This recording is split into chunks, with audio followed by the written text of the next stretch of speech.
This week on the 77% Street Debate. Almost 90% of the people I went to school with have left the country. If you're a doctor, there's no reason for you to be in Nigeria. That is what everybody says. So for the fact that people are running away because of money is a problem to me. You took an oath to save lives. This is a sense of belonging. This is beyond pay. If everybody leaves Nigeria, so who will build Nigeria?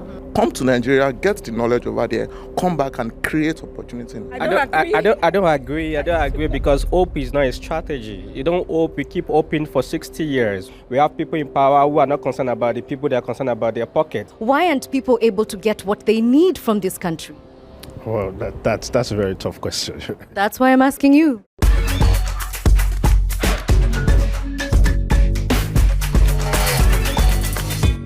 Hello and welcome back to the 77%. This week we are back in Nigeria. And before we continue, I'd like you to picture something. Imagine living in a country where you feel completely frustrated by your government's efforts and feel absolutely no way out. What do? Well, for most Nigerians, they decide to Japa, the Yoruba word for run. And so huge is this problem that recently elected President Tinubu asked people in the diaspora in the US to come back home and forget the frustrations of the previous government. But is this enough to allow the young people here to remain? That's the question we have today. And I'm going to begin with Samson. Now, you are one of the people who is saying that, look, this country is not really working out for me. And given the chance, I am taking the first flight out of here and never coming back. Why?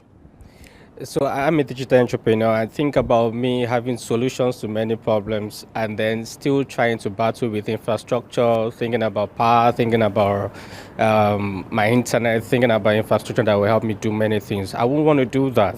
So I would think about me looking for a place where I have all of those things that can enhance my idea to create the solutions that I'm looking for. Okay, so give me an idea of how frustrating it is, this lack of infrastructure on a normal day. Paint a picture for me. So just imagine me getting into the airport or in the marketplace and I need to quickly attend to one of my clients and I don't have access to internet, or me trying to even use my data to do what I want to do, but I'm locked out because of the fact that the codes are not working and all of that. I've had several challenges like this where I'm trying to do something, but I get into the environment, there's no Wi-Fi that can make me do stuff, there's no infrastructure that can give me an idea of what I want to do. It's very frustrating. Okay, so let me hear from other people here, just the state of affairs in Nigeria at the moment. How would you describe it? Oludayo? So this case of Nigeria, you might see things are not working right, but it's not beyond redemption. Nigeria is going to be a better place if we all contribute our parts to make it a better place. Okay, so you say it's going to be a better place, but what is the situation presently? Yes, there's a reason why we are a developing nation, right? We are not as developed as the Western world, yes, but nevertheless, things are getting better. You can see unicorns springing up around everywhere. I'm in the data space, I'm in the tech space, so I can see a lot of things happening. So yes, things are getting better, and you can only hope that things get better. Okay, so not beyond redemption. Things are getting better, and yet, Nimide, as you so beautifully wrote in one of your articles for your blog, people are already leaving, and they're leaving in droves, and it's having an impact already, not just on society, but on your personal life. Can you tell me about that, please? Well, things have gotten really lonely.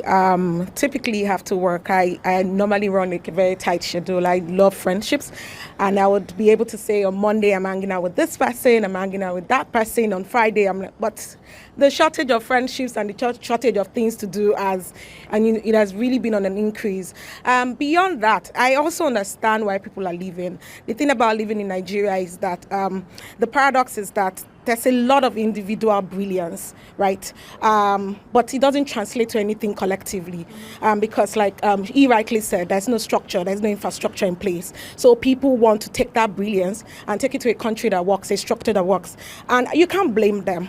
So even for those of us who have not, summoned up courage or being able to just uproot ourselves and leave, we are left with, the keeping up with our friends with all of the digital media, social media, Twitter. It feels like we're seeing every day, but the truth is we are separated. We are alienated from people we've grown up with. We are separated from family. Like I have friends that, one of my friends, today is her mom's birthday.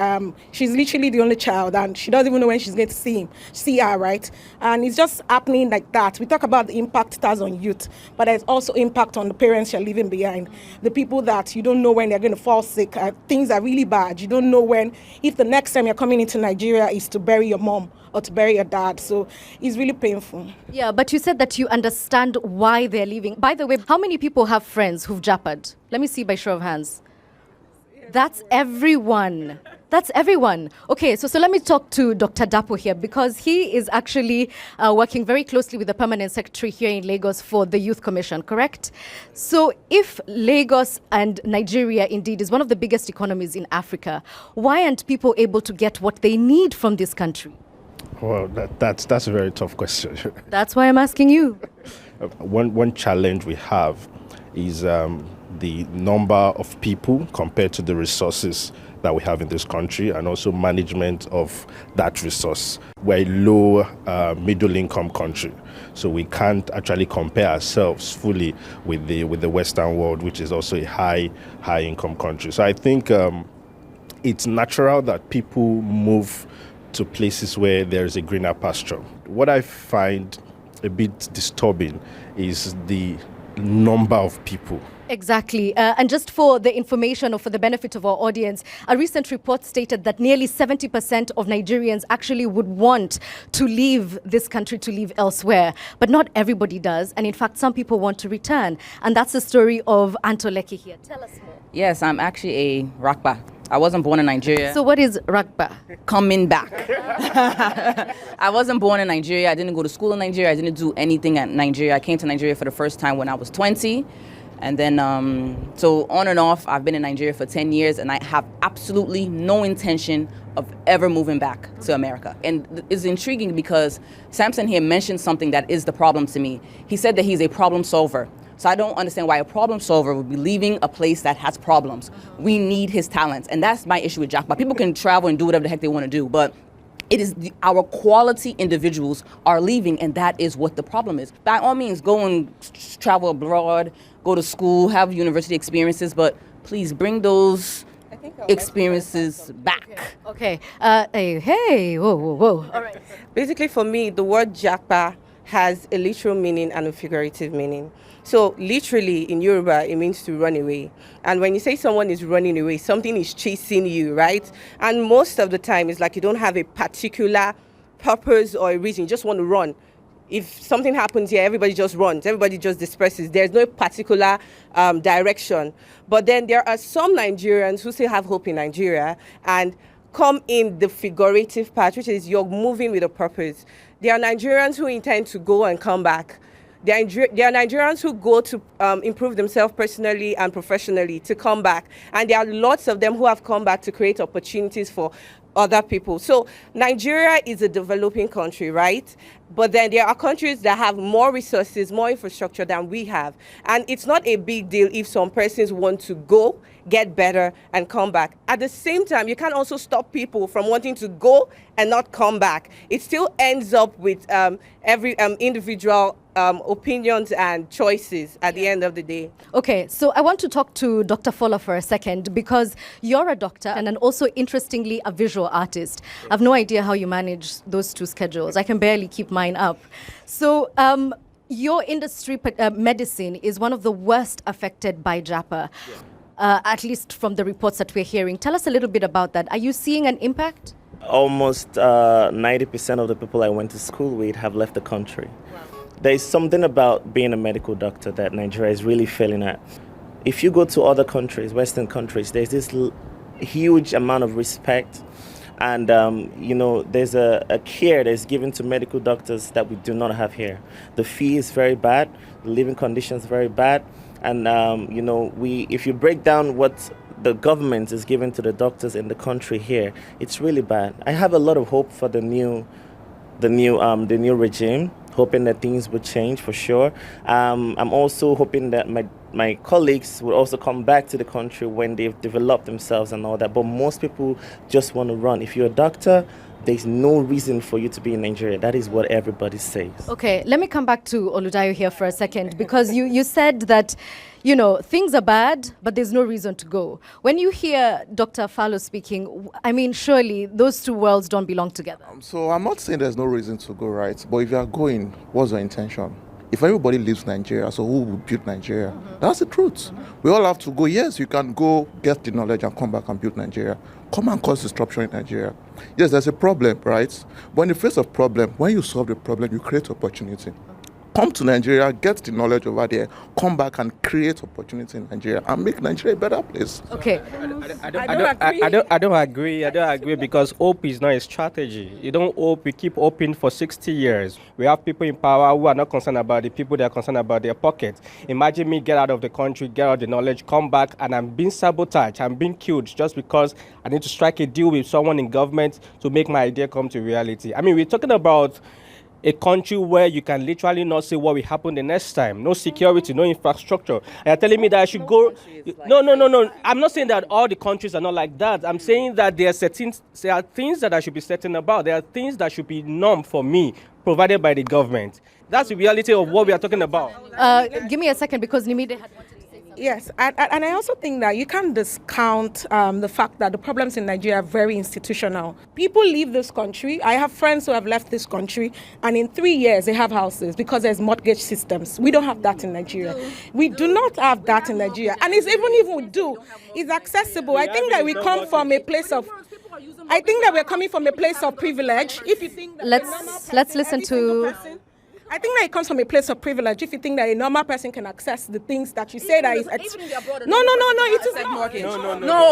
No, this is the problem. Okay. I think oftentimes, because we have access to social media and we think everyone's life is perfect, it's not like that. Even in the abroad, you have to have a certain kind of salary to get a certain kind of mortgage, to get a certain kind of house. Everywhere has its own kind of strategies and rules. He said something about a doctor, and I know even when I was trying to study medicine, doctors are supposed to have some kind of ingrained reason to want to help people. So for the fact that people are running away because of money is a problem to me. You took an oath to save lives. But don't you think... Hold on, Nimide. Doctors died, but they... problem that took 8 years for the government to fix. And when this problem was addressed, what did the government say? They said it was a spiritual attack on the medical profession. Hold on. Let's just come back to center for a second. You said something about the medical profession and questioned what is driving the doctors' desires and what their motivation is. Yes, and Nimide is trying to explain something. This is a sense of belonging. This is beyond pay. This is a sense of... He did say that there's a level of ingrained respect that comes to the profession in other countries. And I feel like we'll be disillusioned if we say that we don't see it. We see it, we hear about it. We hear about the systems. I mean, there are complaints in the UK about the NHS systems. Everybody knows that. But the truth is, if you are a medical doctor, you've put 9 years, am I correct? 9 years of your life into caring for people, into catering for people, into making sure that people are alive, into basically being God in some sense, then you should deserve that level of respect from the government. Okay, now, because we've invoked the name of doctors here, let's reintroduce him to the discussion. Now, the question was posed, what is the motivation for a doctor? But of course, if the conditions are so terrible, as Nimide is explaining, then why should you stay? But if you don't stay, that's the other part, who then gets to fix the system? Now, we need to say the first thing is very important. You're trying to downplay the importance of pay, and that is very, very bad. These doctors are not machines. Do you understand? Now, we work in a system where you work morning shifts and night shifts. You understand? We have periods where you have to work the whole weekend. Do you understand? How do you give your services, your mind, your hands, when you're thinking about your rent, when you're thinking about your transportation, when you're thinking about data, when you're thinking about your family? Do you understand? Most people come from families where the mother, the father, everybody's borrowing money to send this boy to school. You get there, you become a medical doctor. You're hardly at home because you have a lot of shifts. So many patients to see, first of all, because in Nigeria we have about 4,000 patients to one doctor. So I don't mind. I'm okay with seeing as many as I want to see. You understand? But what happens to me? Where do I go to after seeing everybody? Where am I sleeping? What am I eating? All right, let's bring in Eseosa because I hear her nodding. You have something to add to this? I was nodding because I had an experience where I went to the doctor to get a diagnosis, and in the middle of diagnosing, he was dozing off. And I asked him, "Are you okay?" He said, "Yes, I'm not okay. I have been working all day. we do 1 person to 100 people per day as a doctor. That is crazy, and I'm hearing 4,000 to a doctor. That's even, much more explosive. I want to agree with something she said when she talked about looking at dynamics. There is the dynamic of privilege. I'm not trying to downplay because she said that she lived abroad all her life and then she came. It's a different feeling when you're coming from there, when you've been raised from there and you come down here. We need to also look at the dynamics of privilege when we're discussing these things. We cannot give a one-size-fits-all approach of view to everybody's reason for living. All right. Dr. Japa, let me get you for a second, because you've been silently observing everyone very pensively. What are your thoughts? All right, so I think there is what I would describe as a push and pull factors to people living. Something is forcing people out. On the other hand, something is being incentivized to bring people in. It's important we know that the countries we're talking about too are not interested in taking the worst of us. So there's a dynamic. We train skillful people at low cost, and we have a huge population of young, hardworking people. Yes, and the question, of course, that Dr. Fola then comes to mind, how do you incentivize him to stay, how in spite of these conditions? Okay, so yes, now there are several things we can do to incentivize him to stay.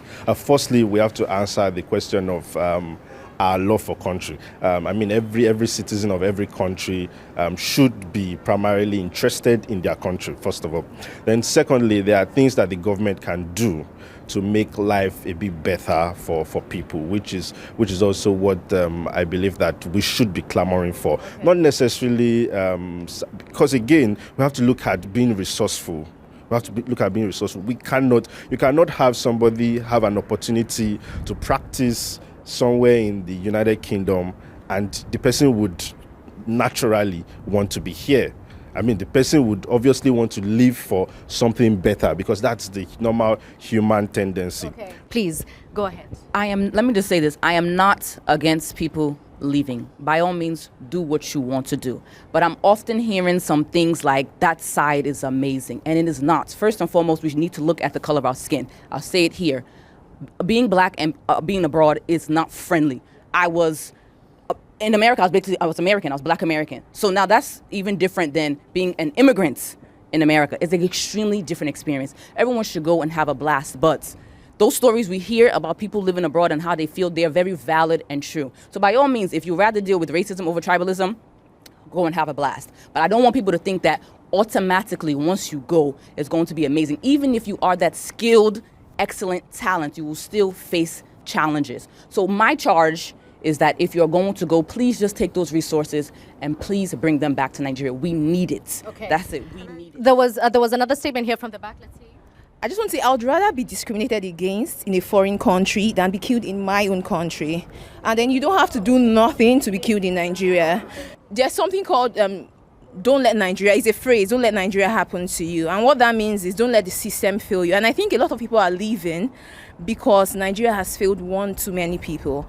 And if if this country is empty, maybe the government would finally wake up because they'd be sleeping on the bicycle. Okay. Now, there's something interesting which I discovered as I was doing research on this topic, which is where exactly Nigerians are going. And not surprisingly, the countries that top the list are Canada, US, Europe, and only one African country featured on that list, and that was Ghana. So if the idea is to better your lives and not really to live in the abroads, as we are saying, why not move to fellow African countries? Why not go to Senegal? Can anybody help me with that answer? Developing country.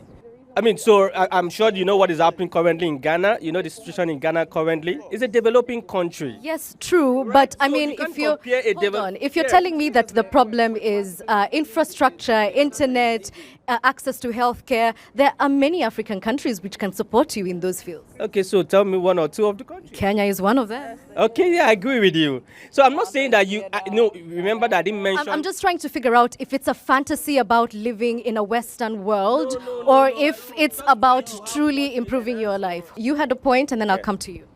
Okay, so what I wanted to talk about is where he mentioned that the disadvantage outweighs the advantage, but he doesn't mind, right? I wanted to ask him, like, have you checked the number of people who are currently trapped and who are in trouble but can't come back home? I mean, even in the countries that you are attracted to, that you think everything is rosy and beautiful and then you can develop your skills, there are so many Nigerians that are trapped but cannot come back home. So that's the point I wanted to make. And the effects the effects years later are devastating. We don't talk about mental health issue a lot in this country. We don't even care about it. Like, you fell down, stand up, stop being silly. We have a system of shame. When people japa and they don't make enough money, they come back home and people are laughing at them. When people go through stuff, they come, and so they hide that shame. So there is already that system. We have so many things we need to change. It is not just the government, it is us, each and every one of us. How our mindsets. There is pride when a child goes abroad and then he's sending money home to build houses and all. So there is that shame. I'm coming back home. I'm going to hide myself, you know. Even here, let's forget about people that go abroad. Even here, right, you would see someone riding a big car and you see someone checking and he toasts you. Would you agree? You wouldn't, because there's already that ingrained in us from when we were little. Girls are raised to be a competition with each other, you know. So it's a hard topic, but yes, the shame is there. It is in family. It is in every system, every unit from the family. So if we're going to build confidence, it has to start from the family. So we're going to change that with this generation. All right. Yeah. Oh. We've never had clapping mid-debate before. Yes, you can. And as Dr. Fowler says something, I want you to think about solutions, right? I completely agree with what she said. You understand? Having the shame is not just only about if you leave and you're forced to come back. If you fail in Nigeria too, you will hide yourself. Yes. So nobody wants to fail. There's also the issue of the glamour. You mentioned, why don't people go to other African countries? It's true. Everybody wants to be with white people. I don't know why. I don't understand it. But I would say this lastly, right? If you want to move, you move with purpose. You have a skill. You have a reason. You know your plan. You know what you're going to do. And you have to come back for sure. You understand? Don't leave people. A lot of people, and it's true, there are more people living without a plan, without a purpose, more than that those living with purposes. Okay, so at the beginning of this debate, there was a question of whether you believe and trust that what the government is doing right now is enough to secure your future, because that's really what you're fighting for. And I want to see, how many people would rather stay based on this conversation today? How many people will say, I'm going to be in Nigeria, come what may? Okay. We're not going to have manipulation of the election here. All right. And, okay. And let's see how many people would still want to Japa. Okay, I think we're almost split down the middle. So the question is, how do we make sure that not that people don't leave, there's nothing intrinsically wrong with people wanting to emigrate and leave, but that people want to come back and build this country. How does that happen? Any ideas? First, I think it's very important that we look within, like we've been talking about purpose. I think it's also very key that we need to be honest with ourselves and do research. I know many people are speaking from a point of frustration and anger, but we can even look at this current administration, from states to the federal government. There's so many more young people, so many more technocrats, educated people who deserve to be in their positions that are actually getting positions this time around, different than what we have possibly seen in the past. So I want people to realize that we do have some of the infrastructure that we want, but because we speak from a point of anger, that we kind of just dismiss things. So we have to absolutely look within. And most importantly, again, we need to run for public office. Okay, let me hear from one of the young people who said that they would want to stay. Would you like to speak to me? Okay. What do you think it would take for you to say that I'm never going to leave Nigeria, or even if I do, I'd really want to come back and settle here? Nobody here talks about Nigeria's educational system, which is like really terrible. I'm currently in 300 level and I've seen people like constantly not attend classes. But those of us that are like always reading at nights, like steady classes, we don't get that score. And people that don't attend the class, they just pay the lecturers or something and they pass. So even that is really discouraging for me to like, okay, I want to stay in Nigeria and like learn. Because even if I work hard, get the degree, get my first class, everything, if I don't have the right connection, if I don't have the money, getting a job is like really difficult. So you don't see any way that, your stance on Japa is going to change? No, it's not going to change. Okay. But I actually have the intention of going abroad, getting a good degree, getting the technology, because most of the technology are not available in Nigeria. So going abroad, getting the degree, the knowledge especially, coming back to Nigeria and try to help, yes, and develop it. Thank you. All right, let's hear some more solutions before we wrap this debate, please. All right. So for you're giving me a solution of how to stay, and you want to leave. Yeah. It's a problem solver. No, so for me, I think it's about mindset. I think it's about you becoming the value player in wherever you find yourself. I think about you thinking about the fact that you are the assets to the country and not a liability. Thinking about the fact that you are a solution provider. Okay, so that purposeful living that you were talking about. So earlier at the beginning of this debate, we did have a very simple question. Why are so many Nigerians leaving in droves? I think we've heard the very many reasons. Should they stay? Should they go? I think they will continue to go. And whether or not they come back is something that we only have to wait and see. Well, something we don't have to wait and see is you next time for our show. Thank you for watching.